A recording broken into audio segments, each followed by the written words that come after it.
നമസ്കാരം. സൊഹാറിൽ വാഹനാപകടം, മലയാളി ഉൾപ്പെടെ 3 പേർ മരണപ്പെട്ടു. ഏകീകൃത GCC ടൂറിസ്റ്റ് വിസ ഈ വർഷം നിലവിൽ വരും. പാലസ്തീനെതിരായ ഇസ്രായേൽ ആക്രമണം അവസാനിപ്പിക്കണമെന്ന് ഒമാൻ വീണ്ടും ആവശ്യപ്പെട്ടു. ഇന്നത്തെ പ്രധാന വാർത്തകളുമായി ഗൾഫ് അപ്ഡേറ്റ്സിലേക്ക് സ്വാഗതം. Gulf updates Oman brought to you by Shahi Foods and Spices, powered by Purushottam Kanji Exchange. സൊഹാറിലുണ്ടായ വാഹനാപകടത്തിൽപ്പെട്ട് മലയാളി ഉൾപ്പെടെ 3 പേർ മരണപ്പെട്ടു. 15 പേർക്ക് പരിക്കേൽക്കുകയും ചെയ്തു. പാലക്കാട് ഒറ്റപ്പാലം സ്വദേശി സുനിലാണ് മരിച്ചത്. മരിച്ച മറ്റ് 2 പേർ സ്വദേശി പൗരന്മാരാണെന്ന് റോയൽ ഒമാൻ പോലീസ് അറിയിച്ചു. സുഹാർ ലിവ റൗണ്ടബോട്ടിൽ ഇന്ന് രാവിലെ ആയിരുന്നു അപകടം. തെറ്റായ ദിശയിൽ വന്ന ട്രക്ക് വാഹനത്തിൽ ഇടിക്കുകയായിരുന്നു. ഇതോടെ 7ഓളം വാഹനങ്ങൾ അപകടത്തിൽ പെടുകയായിരുന്നുവെന്ന് ദൃക്സാക്ഷികൾ പറഞ്ഞു. പരിക്കേറ്റവരിൽ പലരുടെയും നില ഗുരുതരമായതിനാൽ മരണസംഖ്യ ഇനിയും ഉയർന്നേക്കാം. സ്വകാര്യ കമ്പനിയിൽ അഡ്മിൻ മാനേജറായിരുന്ന സുനിൽ റെസിഡന്റ് കാർഡ് പുതുക്കുവാൻ കുടുംബത്തോടൊപ്പം ലിവയിൽ പോയി തിരിച്ചു വരുന്ന വഴിയായിരുന്നു അപകടം. അപകടത്തിൽപ്പെട്ടവരെ സുഹാർ ആശുപത്രിയിൽ പ്രവേശിപ്പിച്ചു. ഏകീകൃത GCC ടൂറിസ്റ്റ് വിസ ഈ വർഷം അവസാനത്തോടുകൂടി പ്രാബല്യത്തിൽ വരും.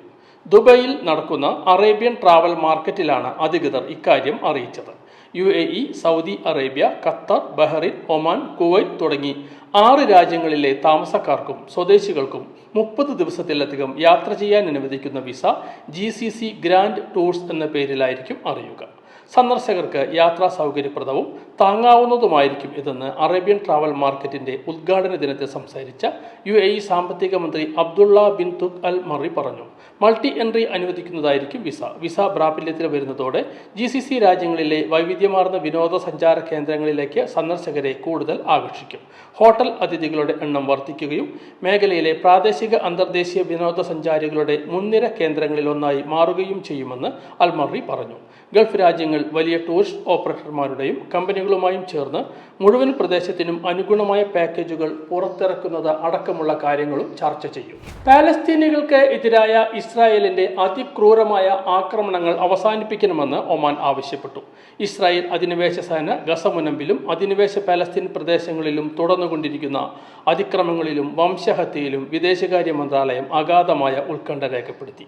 അധിനിവേശ സേനയുടെ റഫ നഗരം ആക്രമിക്കാൻ ഉദ്ദേശിക്കുന്ന സൈനിക പ്രവർത്തനങ്ങളുടെ അനന്തരഫലങ്ങളെക്കുറിച്ച് മന്ത്രാലയം മുന്നറിയിപ്പ് നൽകി. ഇത് ഗുരുതരമായ പ്രത്യാഘാതങ്ങൾ ഉണ്ടാക്കും. മേഖലയിലെ സംഘർഷത്തിന്റെയും പിരിമുറുക്കത്തിന്റെയും വ്യാപ്തി വർദ്ധിപ്പിക്കുകയും ചെയ്യും. അന്താരാഷ്ട്ര നിയമങ്ങളും മറ്റും ലംഘിച്ച് ഇസ്രായേൽ നടത്തുന്ന ക്രൂരമായ ആക്രമണം തടയാൻ അന്താരാഷ്ട്ര സമൂഹം ഇടപെടണമെന്നും ഒമാൻ ആവശ്യപ്പെട്ടു. വരുന്ന ഖരീഫ് സീസണിൽ ദോഫാറിൽ ആഘോഷം കൂടുതൽ കേമമാവും. എല്ലാ വർഷവും നടത്താറുള്ള സലാല ടൂറിസം ഫെസ്റ്റിവൽ ഈ വർഷം 90 ദിവസങ്ങളിലായാണ് നടക്കുക. കഴിഞ്ഞ വർഷങ്ങളിൽ ഇത് 45 ദിവസമായിരുന്നു നടത്തിയിരുന്നത്. അതുകൊണ്ട് തന്നെ ഇപ്രാവശ്യം കൂടുതൽ വിനോദസഞ്ചാരികളെ ഇവിടേക്ക് ആകർഷിക്കാനാകുമെന്നാണ് സംഘാടകർ കണക്കുകൂട്ടുന്നത്. കൂടുതൽ ആളുകളെ ഉൾക്കൊള്ളുന്നതിനും ഗതാഗതം സുഗമമാക്കുന്നതിനുമുള്ള പ്രവർത്തനങ്ങൾ വരും ദിവസങ്ങളിൽ അധികൃതർ നടത്തും. നിലവിലുള്ളതിനൊപ്പം പുതിയ സ്ഥലങ്ങളിലേക്കും ടൂറിസം ഫെസ്റ്റിവൽ പരിപാടികൾ വ്യാപിപ്പിക്കും. അൽ മുറൂജ് തിയേറ്ററിലും മറ്റും നടക്കുന്ന ഒമാനി അറബ് കലാ കച്ചേരികൾക്കൊപ്പം അന്താരാഷ്ട്ര കലാപരിപാടികൾ ഇത്തിൻ സ്ക്വയറിൽ നടക്കുമെന്ന് Dhofar municipality chairman doctor Ahmed bin Mohsin Al Ghasani പറഞ്ഞു. കഴിഞ്ഞ ദിവസം ദുബൈയിലെ അറേബ്യൻ ട്രാവൽ മാർക്കറ്റിൽ നടന്ന വാർത്താ സമ്മേളനത്തിലായിരുന്നു ഇക്കാര്യം അറിയിച്ചത്. ചെറിയ കുറ്റങ്ങൾക്ക് പിഴ അടയ്ക്കാൻ കഴിയാത്തതിനെ തുടർന്ന് ജയിലിൽ കഴിയുന്നവരെ പുറത്തിറക്കാൻ സഹായിക്കുന്ന ഫാഖുറൂബ പദ്ധതിയിലൂടെ ഈ വർഷം 1219 പേരെ മോചിപ്പിച്ചതായി ഒമാനി ലോയേഴ്സ് അസോസിയേഷൻ മേധാവി ഡോക്ടർ മുഹമ്മദ് ബിൻ ഇബ്രാഹിം അൽ സജാലി പറഞ്ഞു. പദ്ധതിയുടെ ഈ വർഷത്തെ പ്രവർത്തനങ്ങൾ വിശദീകരിച്ച് നടത്തിയ വാർത്താ സമ്മേളനത്തിലാണ് ഇക്കാര്യം അറിയിച്ചത്. ഏറ്റവും കൂടുതൽ ആളുകളെ മോചിപ്പിച്ചത് വടക്കൻ ബാത്തിന ഗവർണറേറ്റിൽ നിന്നാണ് 261 പേരെ. 202 കേസുകളുമായി മസ്കറ്റ് ഗവർണറേറ്റാണ് തൊട്ടുപിന്നിൽ. ഈ വർഷം മോചിപ്പിച്ചവരിൽ പ്രവാസികളും ഉൾപ്പെടുന്നുണ്ട്. ജയിലിൽ നിന്നും പുറത്ത് ഇറങ്ങിയവർക്ക് ജീവിതം മുന്നോട്ട് കൊണ്ടുപോകുന്നതിനുള്ള സഹായങ്ങളും നൽകിയിട്ടുണ്ടെന്നും ഇവർ പറഞ്ഞു. വേൾഡ് ട്രാവൽ അവാർഡ് സ്വന്തമാക്കിക്കൊണ്ട് മസ്കറ്റ് അന്തർദേശീയ വിമാനത്താവളം ഉപഭോക്താക്കൾക്ക് മികച്ച അനുഭവം നൽകുന്ന മിഡിൽ ഈസ്റ്റിൽ എയർപോർട്ടിനുള്ള പുരസ്കാരമാണ് സ്വന്തമാക്കിയതെന്ന് ഒമാൻ എയർപോർട്ട്സ് പ്രസ്താവനയിൽ പറഞ്ഞു. മികച്ച സേവനം നൽകുന്നതിനും യാത്രക്കാർക്ക് അവിസ്മരണീയമായ അനുഭവങ്ങൾ സൃഷ്ടിക്കുന്നതിനും അംഗീകാരം ലഭിച്ചതിൽ അഭിമാനമുണ്ടെന്ന് ഒമാൻ എയർപോർട്ട് അധികൃതർ പ്രസ്താവനയിൽ പറഞ്ഞു.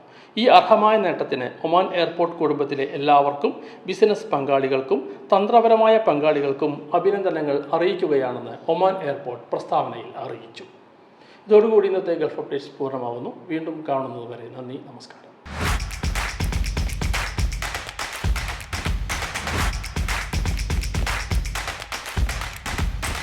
Gulf Updates Oman. Brought to you by Shahi Foods and Spices. Powered by Purushottam Kanji Exchange.